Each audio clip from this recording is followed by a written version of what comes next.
Bueno, de la Orden de Calatrava, ustedes serán plenamente conscientes, pues se ha escrito muchas cosas. Se ha escrito sobre todo de la parte militar, de los caballeros, es la más vistosa también, ¿no? Las batallas, historia de los maestres, etcétera. De los clérigos, de la parte de los clérigos se ha escrito algo menos.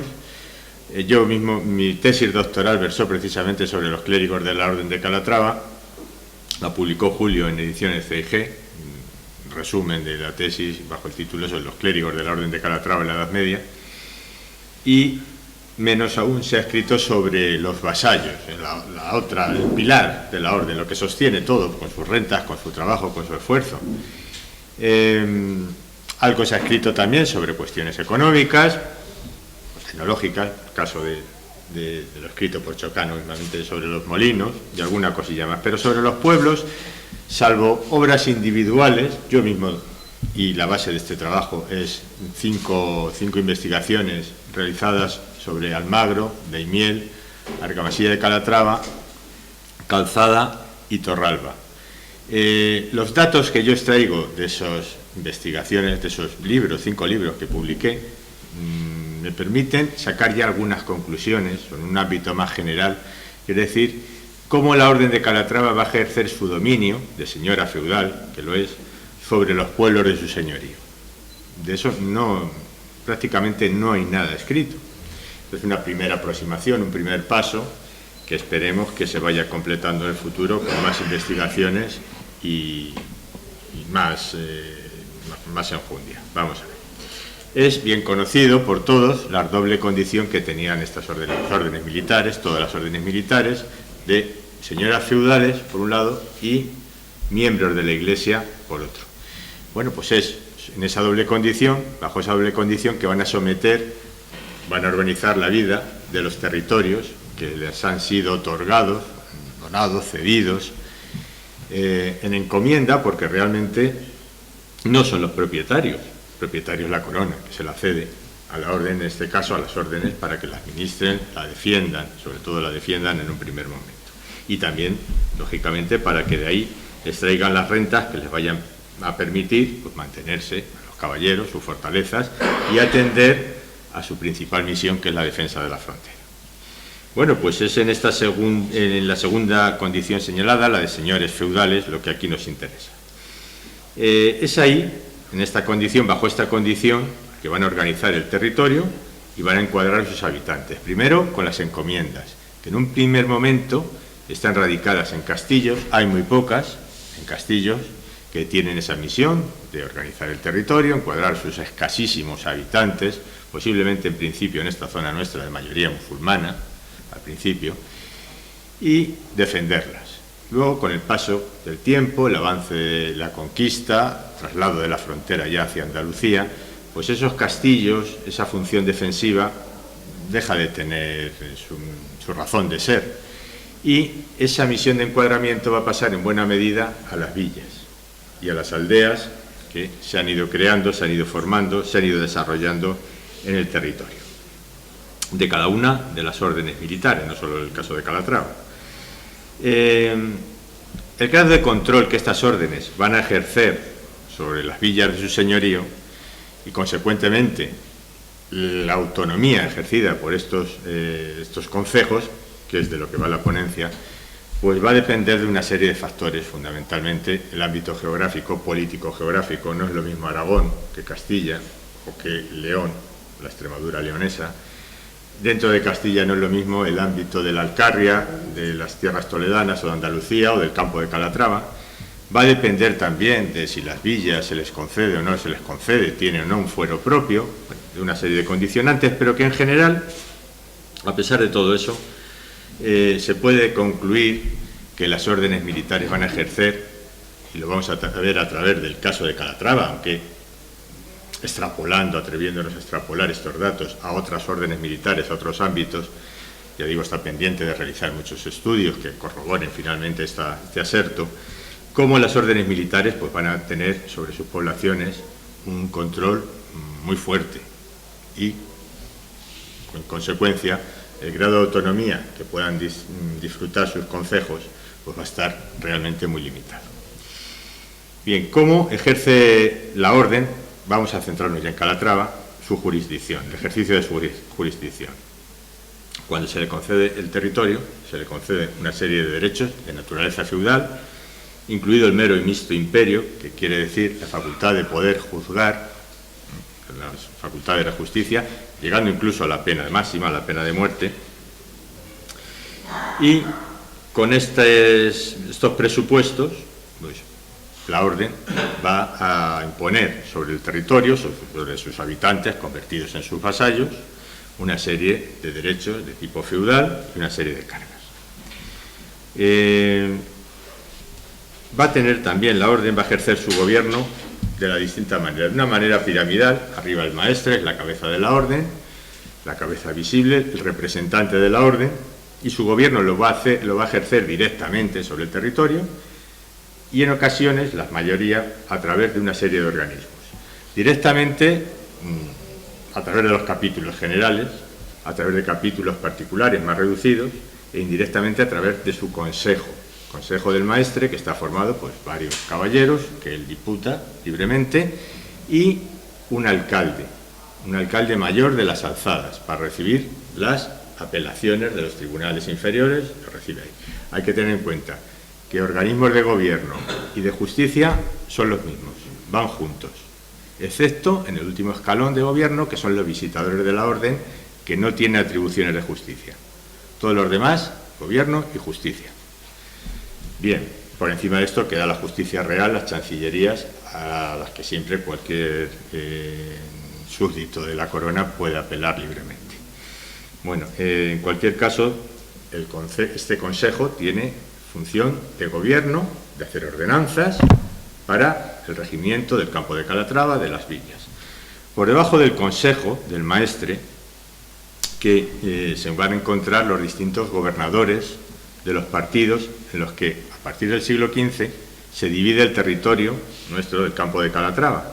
Bueno, el territorio de la orden de Calatrava va a ser en Castilla, no en Aragón, aparte, en Castilla. Bueno, Tierra de Zorita, zona del Alcarria, Guadalajara, la provincia de Toledo, campo de Calatrava y Andalucía. Luego en el 16, esta zona nuestra del campo de Calatrava se dividirá a su vez en dos, para facilitar su gobierno. Almodóvar el Campo y Almagro, que se corresponden con los actuales juzgados, que las cabezas de partido que existen hoy en día, arrancan de ahí. Los pleitos judiciales de Aldea también, ¿no? Calzada, van a Almagro, Argamasilla, por ejemplo, va a Almodóvar, o Puerto Llano. La división que se hizo data de aquí del siglo XV. Bueno, a la cabeza están sendos gobernadores. A veces hay un gobernador general del campo de Calatrava y entonces en cada uno de los dos partidos, Almodóvar, Almagro, hay un alcalde mayor con funciones de gobierno y de justicia, auxiliado por un teniente que actúa en ausencia del gobernador o del alcalde mayor. Y ya por debajo están los visitadores. Bueno, pues esos organismos van a ejercer su gobierno directamente sobre las poblaciones y controlándolas, visitando los pueblos, controlando sus cuentas, y las controlan de verdad, las de los concejos, cofradías, hospitales, todos los organismos, edificios, lo controlan absolutamente todo. Bien, eso por parte de la orden. Y por parte de los concejos. Bueno, por parte de los concejos se rigen por el fuero de Calatrava, como marco general.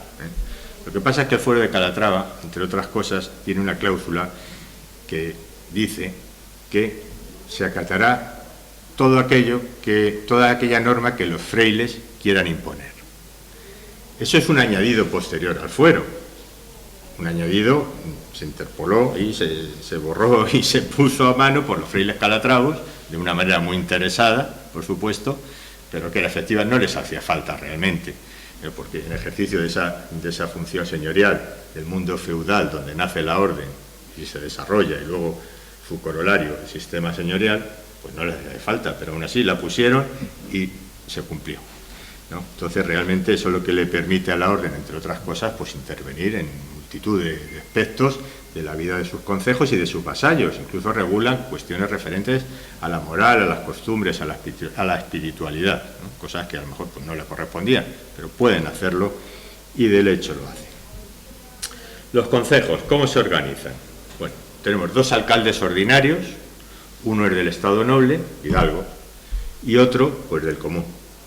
Un mayordomo, que es el encargado de administrar las propiedades del concejo, los bienes de propios, los comunales, llevar las cuentas, esto es muy importante, llevar las cuentas, todo por escrito, por supuesto, porque había que presentar luego esas cuentas y los inventarios a las autoridades de la orden, al teniente del gobernador, al gobernador o a los visitadores, que cada 2 años teóricamente visitaban la villa, y las cuentas, hay datos fehacientes que las controlaban de verdad, y si detectaban alguna cosa, ordenaban subsanarla y se la cargaban al causante. O sea, que no era un mero llegar al pueblo y decir 4 cosillas y largarse, no, ejercían un control efectivo. Bueno, estaba formado también, además, por una serie de regidores, serían los concejales modernos, que van a depender en cada villa más o menos sobre el número de habitantes, hasta que en el siglo XVI pues aparezcan los regimientos perpetuos, que empiezan siendo una merced real y acaban por comprarse y heredarse. Y un alguacil mayor, pues, encargado de velar por el orden público, ejecutar las penas que impongan los alcaldes, que tienen función también la potestad de juzgar en primera instancia. Y luego, esos son los miembros del concejo, bueno, y un escribano del secreto, que se llama así, que es el escribano del ayuntamiento, hace sus actas de las reuniones, en fin, un secretario actual más o menos, ¿no?, de los ayuntamientos. Ese es el concejo estricto. Luego había otras personas que estaban asalariadas por los concejos, pues para cuidar los pilares de la villa donde vivían los ganados, se abrevaban, los habitantes se servían de ese agua, abastecimiento, la casa del peso, de la carne, en fin. Pero esos no formaban parte del concejo en sentido estricto. Bien, esa es la composición del concejo. ¿Cuáles son sus competencias? Pues parecidas a las que puede tener un concejo actual. Procurar el abastecimiento de la villa, de comida, de carne, de cereales, cuidar que los pozos estén limpios, los caminos cuidados, urbanismo, obras públicas, abastos, más o menos salvando las distancias, igual que un concejo actual. Vale, pues esas son sus atribuciones. Y tienen una capacidad de gobernar al pueblo a través de ordenanzas. Igual que la Orden de Calatrava podía hacer, y de hecho se conservan ordenanzas para el regimiento de las villas, por ejemplo, las del final del siglo XV del comendador mayor, Fray Gutiérrez de Padilla, siendo presidente del Consejo, no ya del maestre, porque una vez que ya en 1489 se muere el último maestre, Fray Gutiérrez, García López de Padilla, los reyes católicos, muy interesados en controlar las órdenes militares, van a asumir la administración de los maestrazgos. Primero fue el de Calatrava, luego irían Santiago y Alcántara. No, perdón. Alcántara, vale. Montesa vendría después, el último, pero eso ya fue bien entrado el siglo XVI. Se creó un consejo de la Orden de Calatrava que asumió las funciones que tenía el antiguo Consejo del Maestre, las mismas de gobierno, y de esas funciones de gobierno está el hacer ordenanzas. Fray Gutiérrez de Padilla hizo unas que se llaman para el regimiento, buen gobierno de las villas del campo de Calatrava, muy indicativo el título. Y ahí pues se regulaba que los concejos se reunieran un día a la semana para tratar los asuntos de las villas. ¿Cuántas personas podían ir a comer, a tomar las cuentas? Porque es que resulta que el día que se tomaban cuentas, y se reunían varias veces al año, al concejo pues se reunían varios, y comían a cuenta del concejo, y cual era aprovechado para hacer unas fiestas estupendas y comer de gorra, y se realizaban unos gastos tremendos. Bueno, para regular eso, ¿cuántas personas pueden acudir a eso? Y un montón de aspectos de las vidas concejiles. Nos está indicando que la Orden de Calatrava intervenía, regulaba todo eso, más allá de la voluntad de los propios habitantes de las villas. Bueno, como estábamos diciendo con los cargos concejiles y las atribuciones que tenían los concejos. Ahora, ¿cómo se elegían esos cargos concejiles? El fuero de Calatrava, que era el que seguían, decía que los habitantes de la villa de Calatrava, por extensión las restantes, que se fueron creando, no podían tener otros alcaldes más que los que ellos quisieran. Es decir, podían elegir libremente a sus alcaldes. Y, bueno, qué bien. ahí la gente puede elegir a los suyos, nadie va a interferir. Bueno, pero esto es muy matizable. En principio sí, con el tiempo, posiblemente al principio fuera así, pero con el tiempo se fueron creando unas oligarquías que no todos los habitantes de las villas elegían. Solo elegían los de mediana cuantía y los de mayor cuantía, es decir, los medianos económicamente y los altos económicamente. Los más pobres quedaban fuera del sistema. O sea, que era, digamos, un sufragio censitario. Y tampoco era un sufragio directo, porque los electores lo que hacían era elegir a unos elegibles. De esos elegibles, que al final quedaban en 4 familias los que podían salir, o sea, unas oligarquías que se repartían todos los cargos, año tras año, que los vemos aparecer también en los cabildos de las cofradías, en fin, figurando en todas partes, pues lo que hacían era elegir a 4 candidatos, 2 por puesto, en caso de los alcaldes, 2 para mayordomo, una serie de regidores, y el comendador de la villa escogía. Ese era el que escogía. Es decir, ya las villas no están eligiendo libremente a quien ellos quisieran. Están eligiendo a unos elegibles que luego el comendador es el que dice tú, tú y tú. Hay villas, caso de Calzada, la propia Almagro, que no aparece la figura del comendador haciendo esta función. Pero es de suponer que si fueran villas maestrales y fuera un representante del maestre, viene el alcalde mayor, el alcalde de las Alzadas, el gobernador del partido, su teniente, el que hiciera ese acto. Ese acto tiene su importancia, luego veremos. Y decíamos también que las villas pues hacían para su gobierno, se han conservado bastantes y más noticias de ellas que documentos, ordenanzas. Estas ordenanzas generalmente regulan aspectos económicos, de aprovechamiento de pastos, de dehesas, de leña, de corte de leña, sí, una serie de cosas económicas, o incluso a veces, en el caso de Argamasilla, hay unas que se conservan que obligaban literalmente a que los paños de la villa, los paños que se hacían en la villa, obligatoriamente la lana fuera de la propia villa, de los ganados de la villa, que coincidían los pañeros con los dueños de los ganados, curiosamente, en contra de los tejedores. Esto se hizo porque los tejedores pues se iban a tejer o cogían paños generalmente de Almodóvar, de Puerto Llano, que les pagaban más. Entonces, para protegerse, ellos hicieron esas ordenanzas obligando a los tejedores a no pasáis por el aro y hasta que no esté todo aquí confeccionado no podéis coger otra cosa. Bueno, ordenanzas, al fin y al cabo. Bien, una muestra de autonomía. A través de sus ordenanzas ellos se gobiernan. Vamos a ver que tampoco es así exactamente. Bueno, vamos a ver cómo se limita la orden. Ya hemos visto cómo intervienen en esos organismos de gobierno y regulan diferentes aspectos, piden cuentas, regulan todo. Vamos a ver más cosas. ¿Hasta qué punto estaba limitado? La elección, que nos hemos referido antes. La cuestión es, si el comendador de turno, cuando le da las varas, escoge, entre los elegidos escoge, y les da las varas de justicia, recibe de ellos el juramento de cumplir fielmente sus cargos. Eso es una muestra del dominio de la orden, es una expresión del dominio de la orden. Es el comendador el que sanciona. Ahora bien, ¿se queda ahí la cosa? ¿O realmente cuando el comendador está diciendo no, tú y tú, de entre los que me presentáis, es un intervencionismo mayor en ese gobierno?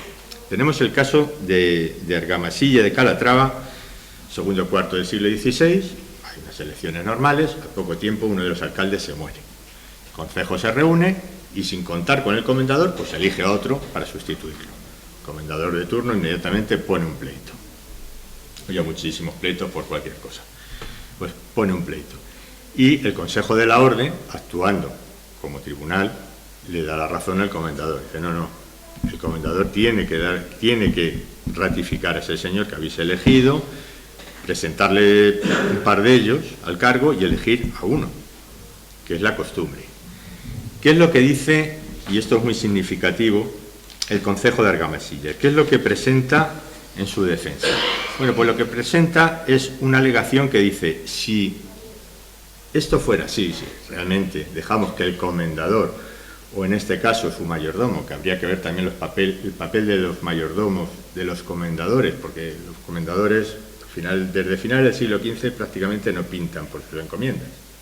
Y son sus mayordomos los que los representan. Pues lo que dice el Concejo de Argamasilla es: si el comendador o el mayordomo dejamos que intervengan en esto, siempre van a ser elegidos sus parciales, los que ellos quieran. Entonces todo esto de las elecciones no tiene sentido. Bueno, realmente es que se los repartían de todas maneras entre 2 familias o 3, tampoco es que... Pero bueno, es una alegación. Bueno, entonces uno puede pensar, vaya, pues realmente es entregar las varas y escoger, va más allá de decir, esto lo hago porque soy la orden, esto es mío y esto es una expresión de mi dominio. No, hay una injerencia mucho mayor. Pero también tenemos que otra de las alegaciones que presentan los de Argamasilla es decir que ese derecho jamás lo tuvieron los comendadores, y que si alguna vez existió fue en tiempos de otro comendador, Fray Gutiérrez de Padilla, porque como era tan buen caballero, pues el concejo, pues hombre, por tener un detalle con este hombre, pues le dio el derecho de escoger a sus alcaldes, ¿no? No coló, era imposible que colara. Pero no tenemos tampoco noticias de otros concejos en este sentido, por lo tanto no podemos afirmar ni una cosa ni otra. Pero la cuestión va más bien que sí que había una injerencia de los comendadores o de sus representantes, los mayordomos, a la hora de realmente de elegir a tal o cual persona, o a tal o cual familia, que en el fondo va de eso, ¿no? Otra de las cuestiones es la de las ordenanzas, de la que hemos hablado. Bien, las ordenanzas, sí, pero las ordenanzas para que entraran en vigor tenían que estar necesariamente aprobadas por las autoridades de la orden.